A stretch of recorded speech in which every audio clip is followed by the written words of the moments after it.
नमस्कार दोस्तों। Ocean network में आपका स्वागत है। 4 जून को भारत में लोकसभा के चुनाव के नतीजे आए थे। 9 को प्रधानमंत्री पद की तीसरी बार शपथ भी ले ली थी नरेंद्र मोदी ने। और ये सब इस सब के बीच में हुआ कि देश के भीतर भी और देश के बाहर भी ऐसी-ऐसी ताकतें इस बार लगी हुई थी कि किसी भी तरीके से नरेंद्र मोदी को तीसरी बार सत्ता में नहीं आने देना है। क्या-क्या प्रपंच नहीं रचे गए और किस-किस तरह की बातें नहीं की गई। कहा गया जी, अगर तीसरी बार नरेंद्र मोदी प्रधानमंत्री बन गए तो इसके बाद तो कभी भारत में चुनाव ही नहीं होंगे। ये भी कहा गया कि लोकतंत्र खतरे में है। लोकतंत्र की हत्या, ये शब्द तो आपने कई बार सुना होगा। सोनिया गांधी से लेकर के राहुल गांधी और विपक्ष के कई नेता इस शब्द का प्रयोग करते हैं, लेकिन अतीत में इन्होंने लोकतंत्र की कैसे हत्या की है, उसके बारे में तो खुद नरेंद्र मोदी ने ही पिछले दिनों देश को और पूरी दुनिया को बताया है। और संविधान हत्या दिवस के रूप में 25 जून मनाया जाएगा, ये ऐलान भी कर दिया है। तो हमारे यहाँ जो लोग कह रहे थे कि लोकतंत्र की हत्या हो जाएगी, संविधान खत्म कर दिया जाएगा, उनका इस देश ने क्या हश्र किया है, ये चुनाव परिणाम बताते हैं। 2014, 2019, 2014 कांग्रेस के लिए कुछ खास बदला नहीं है। तीनों बार देश की जनता ने इनको रिजेक्ट किया है। यानी जनता भी मानती है कि ये झूठ बोल रहे हैं कि लोकतंत्र खतरे में पड़ जाएगा या संविधान बदल दिया जाएगा। पर कुछ डेंट करने में तो कामयाब रहे भारतीय जनता पार्टी को और नरेंद्र मोदी को। अब कई बार लगता है कि साहब इनके क्या आपस में तार जुड़े हुए हैं ग्लोबली, क्योंकि अमेरिका में भी अब नवंबर में चुनाव होने हैं। और आप जानते हैं कि जो बाइडेन साहब हेल्थ कंडीशंस के चलते और जो उनका स्मृति दोष है उसके चलते, और इससे भी ज्यादा जो डेमोक्रेटिक पार्टी के भीतर से ही प्रेशर बना था उनके ऊपर कि भाई अब बस करो, आप खड़े भी नहीं रह पाते हो ठीक से, आप कौन आपके इर्द-गिर्द खड़ा हुआ है उसको भी नहीं पहचान पाते हो, उनके भी उल्टे-सीधे नाम ले रहे हो, अब हट जाओ मैदान से। तो वो हट गए। अब कमला हैरिस डेमोक्रेट की चेहरा हैं राष्ट्रपति पद के लिए। बराक ओबामा, उनकी पत्नी और दूसरे लोगों के वीडियो भी आ रहे हैं संदेश देते हुए। लेकिन सोमवार को जब उन्होंने अपना चुनाव अभियान शुरू किया, तो उन्होंने वही जुमला उछाला है जो यहाँ राहुल गांधी और विपक्षी नेता उछाल रहे थे। लोकतंत्र खतरे में है, यानी अमेरिका का लोकतंत्र खतरे में है।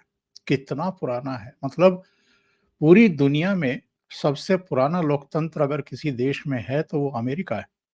तो वो कह रहे हैं कि लोकतंत्र खतरे में है और ट्रंप आ गए तो संविधान को भी बदल देंगे।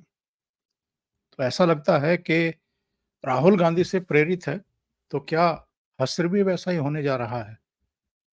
इसके अलावा भी 2 और महत्वपूर्ण मुद्दे पर बात करेंगे, एक कनाडा के प्रधानमंत्री पर और एक अग्निवीर पर। प्रधानमंत्री नरेंद्र मोदी शुक्रवार को द्रास में थे, करगिल के बहुत नज़दीक थे और वहाँ उन्होंने अग्निवीर का विरोध करने वाली पूरी जमात पर जम करके हमला बोला है। तो ये 3 विषय हैं जिन पर हम बात करेंगे और मेरे साथ बहुत ही खास मेहमान जुड़ रहे हैं। मेहमान कहते हुए थोड़ा-सा मुझे हिचक होती है क्योंकि अपने ही हैं, सुमित जैन साहब चीन से जुड़ रहे हैं, तो उनके साथ जुड़ कर के चर्चा को आगे बढ़ाते हैं। सुमित जी, नमस्कार, बहुत स्वागत है आपका।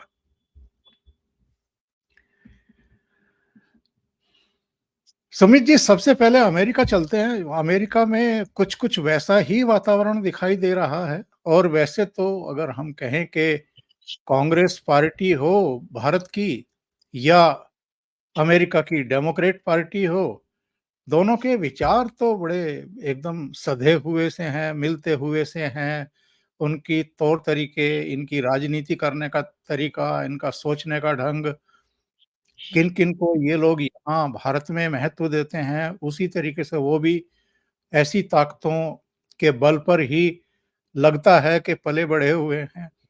तो कमला हैरिस का जो ये दाँव है कि लोकतंत्र खतरे में है, ट्रंप अगर वापस आ गए तो संविधान खतरे में पड़ जाएगा, जो पहले के उनके 4 साल के कार्यकाल में तो नहीं पड़ा था, ना लोकतंत्र खत्म हुआ था।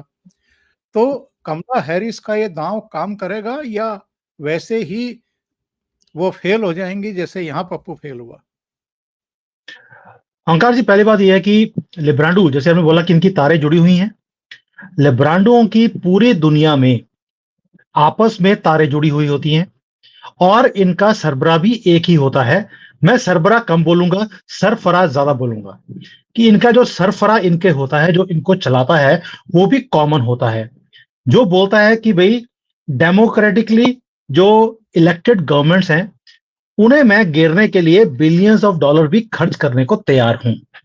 वही सारे जो सरफरे लोग हैं वो अमेरिका में भी हैं, यूके में भी हैं, इंडिया में भी हैं और सारी डेमोक्रेटिक कंट्रीज के अंदर ये इनकी तारें जुड़ी हुई हैं। इसलिए आपने देखा होगा कि सबकी जो स्क्रिप्ट है वो सेम होती है। अब देखिए, भारत में राहुल गांधी ने, जैसे आपने पहले बोला, संविधान खतरे में आएगा, साथ में उन्होंने एक बात और बोली थी। राहुल गांधी जी ने, सर 99 सीटें जीती हैं अगले ने, इसलिए जी लगाना जरूरी है। मैं पप्पू वर्ड थोड़ा सा कम यूज करता हूं इसके लिए।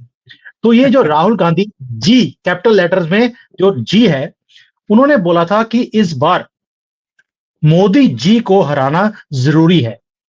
यही चीज कमला हैरिस भी वहां बोल रही है कि ट्रंप को हराना जरूरी है, क्योंकि संविधान खतरे में आएगा वो तो छोटी बात है, हमारा भविष्य ही खतरे में है, हमारा देश ही नहीं बचेगा। ये राहुल गांधी ने, अगर याद होगा, उन्होंने एक रैली में बोला था, ये देश नहीं बचेगा अगर मोदी ये मैच फिक्सिंग वाला मैच जीत कर आया तो।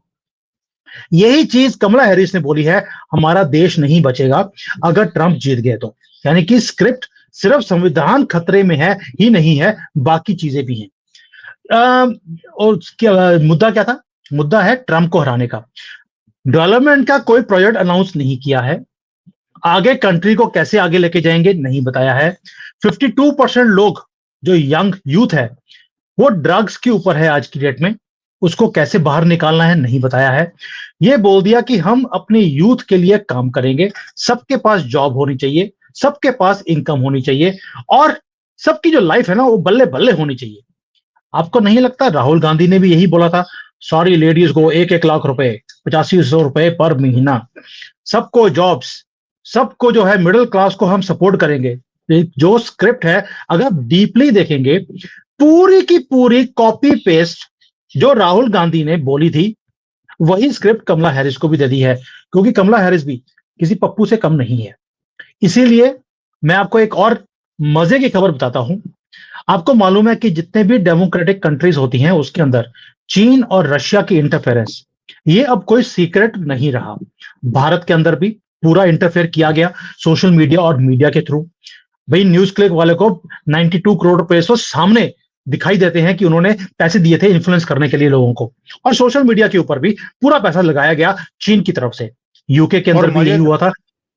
मजेदार बात यह है कि वो पैसा चीन का था और वो आदमी अमेरिका में बैठा हुआ था, और आज की डेट में वो अमेरिका में नहीं है, वो चीन में शंघाई में बैठा है, वो वापस ही नहीं गया है। उसे मालूम है कि कहीं ना कहीं उसे पकड़कर भारत लेके जाया जाएगा, इसलिए वो चीन से बाहर नहीं निकल रहा, सिंघम बन के वो वहां बैठा हुआ है। दूसरी बात, अमेरिका के जो इलेक्शन है उसके अंदर भी धांधली होने वाली है, ये साफ दिखता है। चाइना ने अमेरिका को, मैं आपको वो न्यूज दे रहा हूं जो चीन के अंदर से आ रही है, they do not want Kamala Harris to stand against Trump. क्यों? उन्हें मालूम है ना बाइडेन जीत सकता है ना कमला हैरिस जीत सकती है। चीन को लगता है कि हिलरी क्लिंटन एक ऐसी लेडी है जिसने पहले भी टफ टाइम दिया था ट्रंप को, वो ही ट्रंप को टफ टाइम दे सकती है। उन्होंने डेमोक्रेट्स को बोला है कि अगर आप हिलरी क्लिंटन को लेकर आते हैं हम पूरी सपोर्ट करेंगे आपको, जितनी भी चाइनीज अमेरिका में रहते हैं उनकी तरफ से, और सोशल मीडिया को पूरा भर दिया जाएगा हिलरी क्लिंटन की सपोर्ट में। तो चाइना आज की डेट में, आप ये देख लीजिए इन्फ्लुएंस का लेवल कितना है।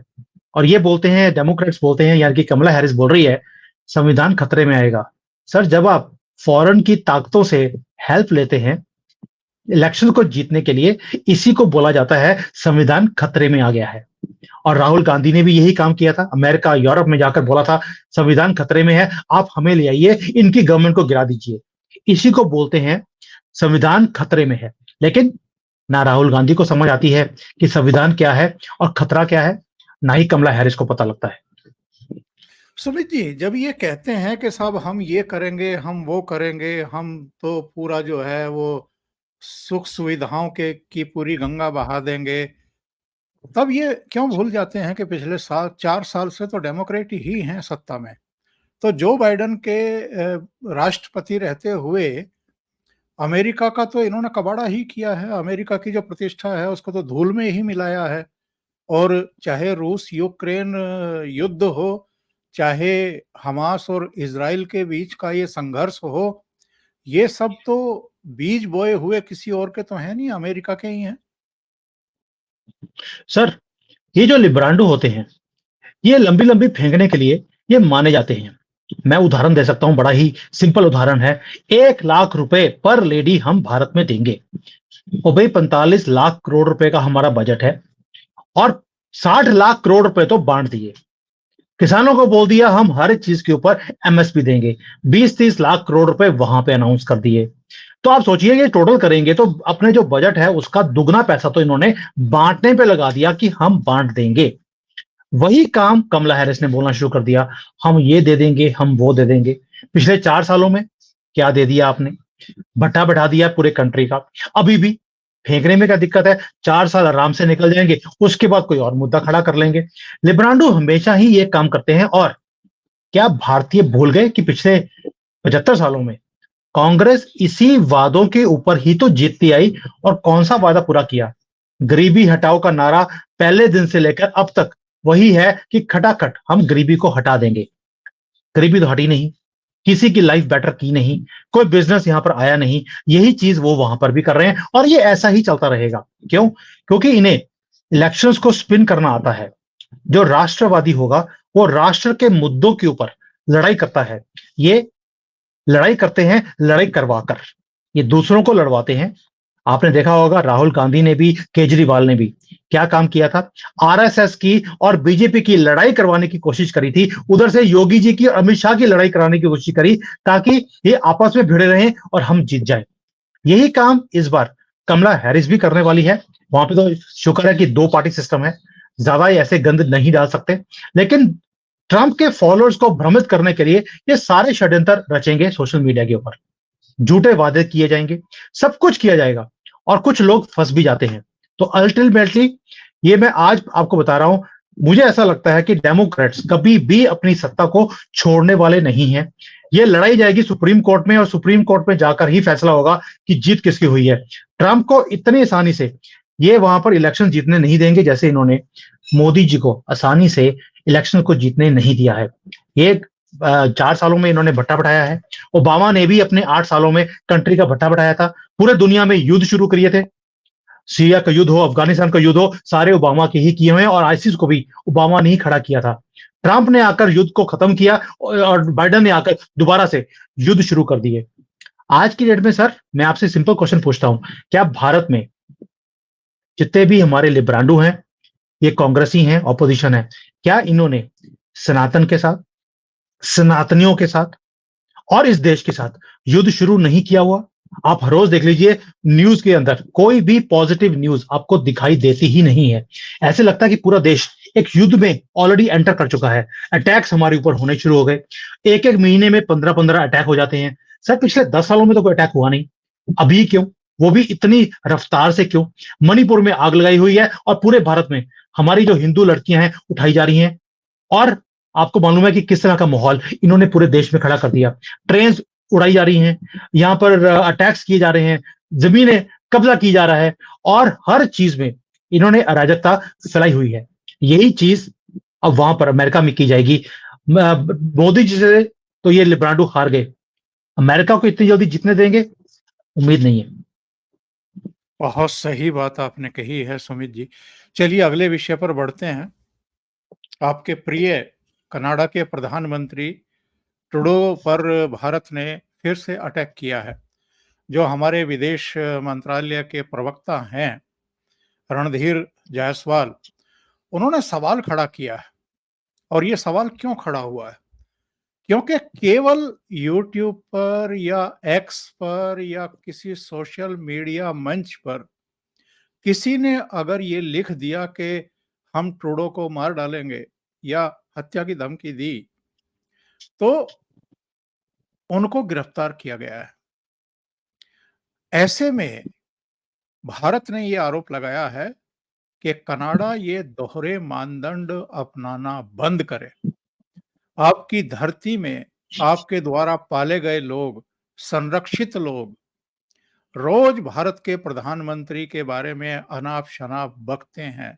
वहाँ की दीवारों पर हिंदुओं को गालियाँ दी जाती हैं, वहाँ के जो हिंदुओं के धर्म स्थल हैं, उनको चोट पहुँचाने की चेष्टा होती है।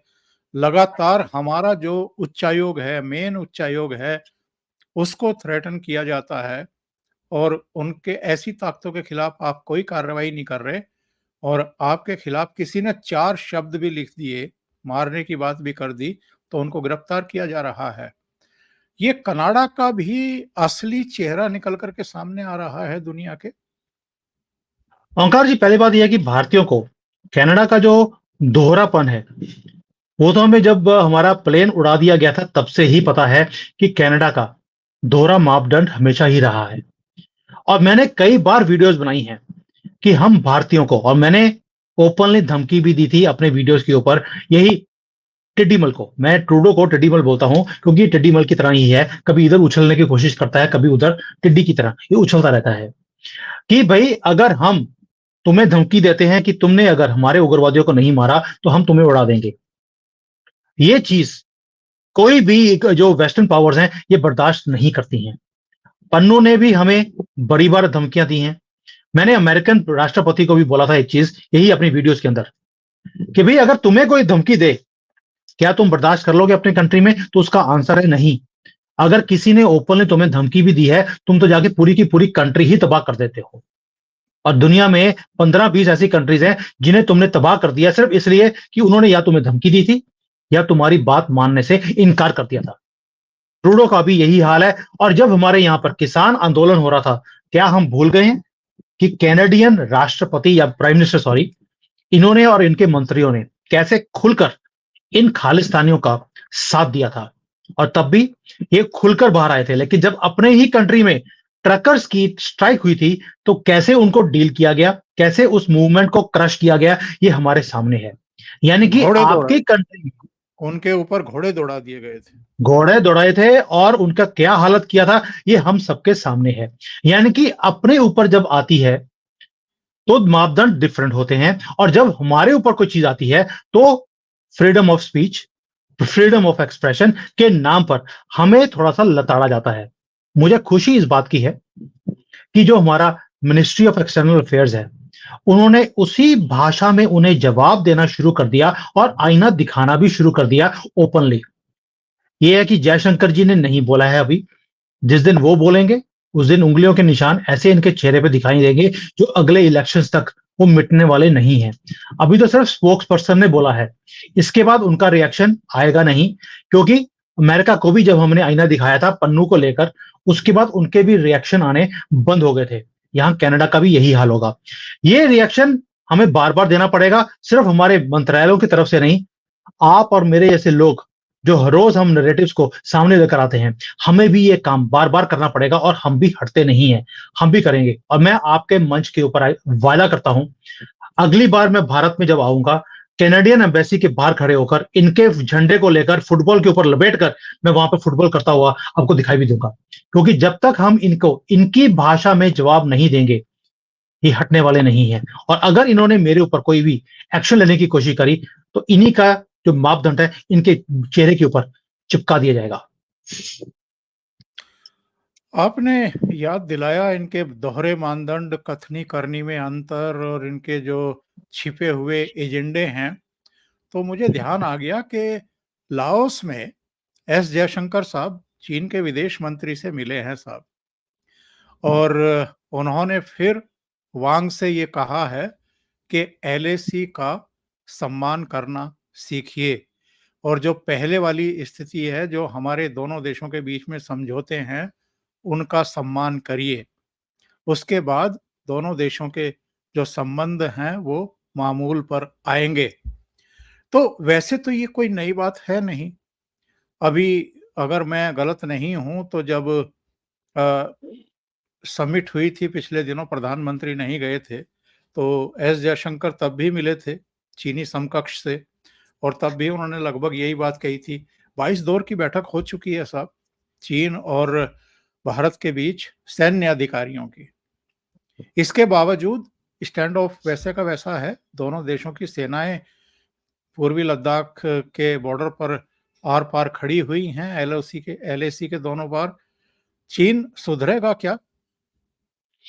सर, मैं कई बार बोला है आपको, कम्युनिस्ट कंट्रीज को समझना, पहले सबसे पहले तो इनका डीएनए समझना बहुत ही इंपॉर्टेंट है। कम्युनिस्ट वो होते हैं जो कभी भी पीछे हटना सीखते नहीं हैं। पहले तो आगे आएंगे नहीं, और अगर आएंगे तो पीछे हटेंगे नहीं। इनको हटाना पड़ता है, और हटाने का तरीका एक ही है कि इनकी आंख में आंख डालकर आपको बात करनी पड़ती है। सेकेंडली, आपको रिएक्टिव नहीं होना है। अगर इन्होंने कोई काम किया है उसके बाद आप कुछ रिएक्शन करेंगे, इनको समझ नहीं आएगा। ये सोचते हैं कि हमारी जीत हुई है क्योंकि पहल हमने करी। पहल आपको करनी पड़ेगी, ये कभी भी सुधरेंगे नहीं। आपको लगता है कि ये स्टैंड ऑफ वहां पे खत्म कर देंगे? नहीं करेंगे। आपके वहां पे, उनके वहां पर 1.5 लाख जवान खड़ा है, आपने भी खड़ा कर दिया। उन्होंने टैंक खड़े करे, हमने भी कर दिए।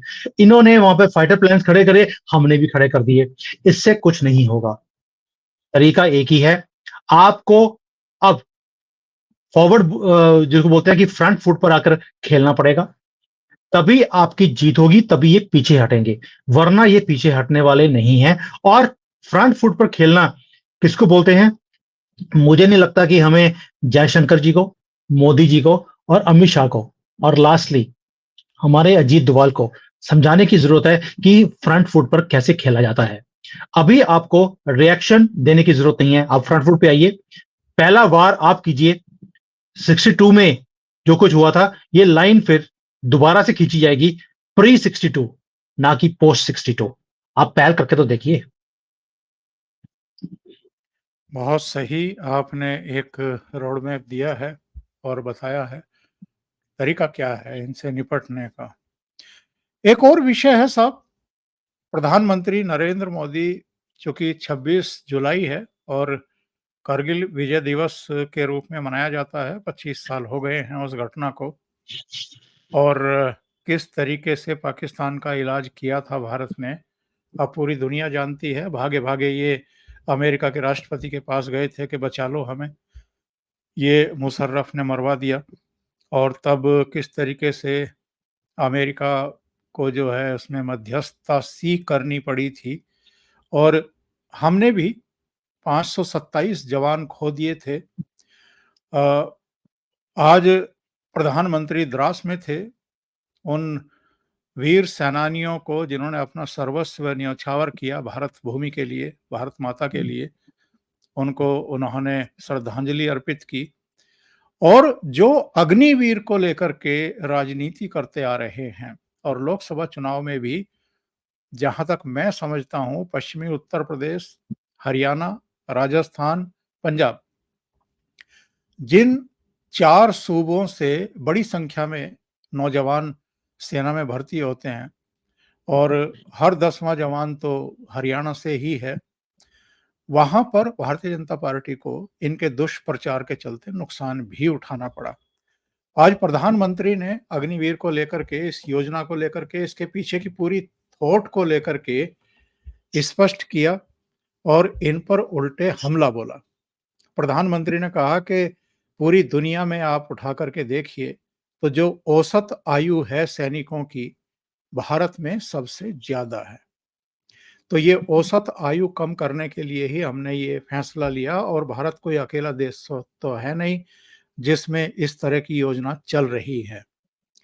और उन्होंने लगे हाथ ये भी याद दिला दिया कि 2014 में जब वो ऑफिस में आए थे, उससे पहले सेनाओं के पास सुविधाओं, उपकरणों की क्या स्थिति थी। तो प्रधानमंत्री ने एक तरीके से आईना दिखाने का काम किया है इनको। देखिए ओंकार जी, पहले आते हैं कि जो सुविधाएं थी हमारी आर्मी के पास, ना जूते थे, ना मोजे थे, ना बुलेट प्रूफ जैकेट्स थी, ना आधुनिक गन्स थी, ना नाइट विजन की गॉगल्स थी। उग्रवादियों के पास थी, हमारी आर्मी के पास नहीं थी। कांग्रेस ने जानबूझकर नहीं दी गई। और हमें वो भूलना भी नहीं चाहिए कि कैसे जम्मू कश्मीर में हमारी आर्मी के हाथ पीछे बांध दिए गए थे कि आपने कुछ भी करना नहीं है, यानी कि जान दे दी है। लेकिन पत्थर वालों को, जो पत्थरबाजी करते हैं, गोली चलाने वाले हैं, इनको कुछ भी आपको करने का हक नहीं है। वो सारा कुछ चेंज किया गया, मेड इन इंडिया में बनाना शुरू किया। आज सर हम नेट इंपोर्टर की बजाय हम एक्सपोर्टर बनते जा रहे हैं। 10 सालों में काया पलट दी है। दूसरी बात आते हैं, as far as Agniveer is concern, policy इतनी जबरदस्त है। और पॉलिसी के ऊपर मैंने कई बार इसके ऊपर शोज करे हैं कि अग्निवीर का मतलब सिर्फ हमारी जो जवानों की जो या जो आर्मी की जो एवरेज एज है उसको कम करना ही नहीं है। इसका मकसद कुछ और भी है। सोसाइटी के अंदर घर घर में फौजी खड़े करना भी है, सही है। ताकि हर घर में फौजी खड़ा हो। क्योंकि मोदी जी ने एक बार एक स्टेटमेंट दिया था जो हमें याद रखनी चाहिए, मैं आने वाली परिस्थितियों को पहले से भांप लेता हूं। और मोदी जी ने भांप लिया है कि हमारी लड़ाई पाकिस्तान चीन से नहीं है, भारत के अंदर जो जगह जगह पर गाजा पट्टियां बनी हुई हैं उनसे भी लड़ाई है। इसलिए घरों में, हर घर में अग्निवीर की जरूरत है। तो ये जो पॉलिसी गवर्नमेंट की है, ये ऑपोजिशन और इनका लिब्रांडो जमात ये भी समझते हैं कि ये अग्निवीर क्यों बनाए गए हैं। 25% जो लोग हैं उन्हें ही आर्मी में लेकर बाकी 75% को सोसाइटी में क्यों छोड़ा जा रहा है, ताकि ये अपने घर की, अपने मोहल्ले की और अपने एरिया की भी ये रक्षा कर सके। और इसीलिए उनका, क्योंकि एजेंडा खराब हो रहा है, इसके खिलाफ वो एक मुहिम चलाने की कोशिश भी करते हैं। लेकिन मोदी जी ने भी उसका आंसर दे दिया। अपने स्टेट्स के अंदर उनकी जो एक्सेप्टेबिलिटी है 25% आर्मी में, उसके बाद पैरामिलिट्री फोर्सेस में 10%, यहाँ 10%, वहां कोई स्टेट गवर्नमेंट के वहां पर उन्होंने उन्हें एक्सेप्ट करना शुरू कर दिया। भाई मैं आज एक चीज पूछता हूँ ओंकार जी, अगर ऑपोजिशन को अग्निवीर वालों के लिए इतना ही दुख दर्द था, जहां जहां पर इनकी एक दो स्टेट्स में कहीं जगह गवर्नमेंट बची है, ये इन्होंने अनाउंस किया क्या कि ये भी उनको एक्सेप्ट करेंगे? अगर आपको इतना ही प्यार था तो भाई बीजेपी ने 10% का एक्सेप्टेंस दिया है, आप 25% का दे दीजिए, आप आगे तो आइए। यानी कि जो हल्ला करने का काम है सिर्फ उतना ही है। When it comes to acceptability या सॉल्यूशन, उसके अंदर भर चढ़ आगे बढ़कर ये कोई काम करना ही नहीं चाहते। इन्होंने ना कभी काम पहले किया, ना ही कभी इस देश के लिए, इस युवा के लिए कभी कोई काम करेंगे। और इनका जो डबल स्टैंडर्ड है, जैसे हमने शुरू में बात किया था कमला हैरिस का, डेमोक्रेट्स का जो डबल स्टैंडर्ड है कि संविधान खतरे में आ जाएगा, यूथ के लिए हम बड़ा कुछ करेंगे। भाई आपकी गवर्नमेंट है, आपकी कर्नाटका में है, हिमाचल में है, आप वहां पर एक्सेप्ट कर लीजिए। 25% लेके तो देखिए, आप अग्निवीर जो बाकी के लोग बचेंगे नहीं करेंगे। ना ही इन्होंने करना है, ना ही इन्होंने करने की कभी सोचनी है। सिर्फ भाषण देंगे, बेवकूफ बनाएंगे और सत्ता के ऊपर कैसे बैठना है, कैसे छीनना है। जीतते नहीं है लोग सर, ये हमेशा छीनने की बात करते हैं। और इस बार भी इन्होंने बोला था अगर मोदी जी जीते, 400 पार हुआ तो हम पूरे देश में आग लगा देंगे। यही इनका सिस्टम है, काम करने की ना इनके डीएनए में है, ना सोच में है। अरे साहब, ए.के. एंटनी का वो बयान मुझे अभी तक याद है जो उन्होंने लोकसभा के पटल पर रखा था डिफेंस मिनिस्टर के नाते। जब ये पूछा गया कि आपने चीन की सीमा पर अपना इंफ्रास्ट्रक्चर तैयार क्यों नहीं किया, तो उनका कहना था कि हमें डर है कि उसका उपयोग कहीं चीन ना कर ले, इसलिए हम ना सड़कें बना रहे, ना पुल बना रहे, ना हम एयर स्ट्रिप्स तैयार कर रहे। तो ये तो इनका हाल था। और ये सर, चीन की सेना कहीं तक भी घुस आती थी, टहलती थी, वहीं बैठ जाती थी, वापस चली जाती थी, छेड़ते ही नहीं थे ये। सर सिर्फ एके एंटनी, आप जवाहरलाल नेहरू के टाइम पर आप देखिए, जब वहां पर हमारे जो आर्मी चीफ हैं उन्होंने जाकर बोला कि चीन की आर्मी हमारे अंदर आ रही है, हमें उनको रोकना चाहिए। उन्होंने गुस्से में आकर बोला था अब तुम मुझे बताओगे कि दोस्त क्या कौन है और दुश्मन कौन है? अगर आते हैं तो क्या फर्क पड़ता है, वो हमारे देश मुल्क है। सर ये तो हालत इनके शुरू से रही है। एके एंटनी तो सिर्फ एक ब्रांच है जो बाद में आई। सोच शुरू से ही इनकी वही रही है और इसलिए वो किलोमीटरों तक हमारे अंदर आते गए, घुसते गए और हमने कभी भी उनको रोका ही नहीं। उन्होंने सिर्फ चेक पोस्ट को घुमाकर हमारे अंदर हर साल लेकर गए हैं। और जो राहुल गांधी बार-बार बोलता है कि ये 2000 किलोमीटर चीन ले गया है, वो मोदी जी के टाइम पर नहीं लेकर गए हैं। वो राहुल गांधी के टाइम पर ही था जब वो खुद मेडिटेशन करने के लिए बैंकॉक जाया करते थे। तब पीछे से चीन हमारी जगह के अंदर घुसकर हमारी जगह को कब्जा करता रहा। मोदी जी ने आखिर उसके ऊपर रोक लगाई है। मैं बार-बार बोल रहा हूं, अगर आपको प्री 62 के लेवल पर लेके जाना है चीन को, आपको पहल आपको करनी पड़ेगी। बातचीत से काम कभी भी ना कभी सुलझा है एज फार एज चीन इज कंसर्न, ना ही कभी सुलझेगा। अगर उसका उदाहरण दे सकता हूं, बड़ा ही सिंपल है। ओबामा ने और उसके बाद बहुत गवर्नमेंट्स आई जिन्होंने चीन के साथ बातचीत करके ट्रेड को बैलेंस करने की बात करी। ये सिर्फ हंस देते थे। ये इनको हंसना बड़े अच्छी तरह से आता है। ट्रंप ने इनकी एंकड़ी निकाली, उसी भाषा में जवाब दिया। सर 2018 में जवाब दिया था, आज तक इनका जो कुब है वो सीधा हुआ नहीं है। शी जिनपिंग भी आपको टेढ़े जो है चलते हुए दिखाई देते हैं। इनको ऐसे ही जवाब देना पड़ता है, उसके बिना ये कभी भी पीछे नहीं हटेंगे। इसीलिए चीन आज थोड़ा सा पीछे हटा है अमेरिका की तरफ से। आपको भी यही काम करना पड़ेगा अगर आपको ये सारी चीजों को एक झटके से ठीक करना है। झटका आपको ही देना पड़ेगा, ये सुधरने वाले नहीं है। बहुत बहुत धन्यवाद सुमित जैन साहब, आपने ओशियन नेटवर्क के लिए इतना समय निकाला और कई महत्वपूर्ण मुद्दों पर चर्चा की। Thank you so much. Thank you sir.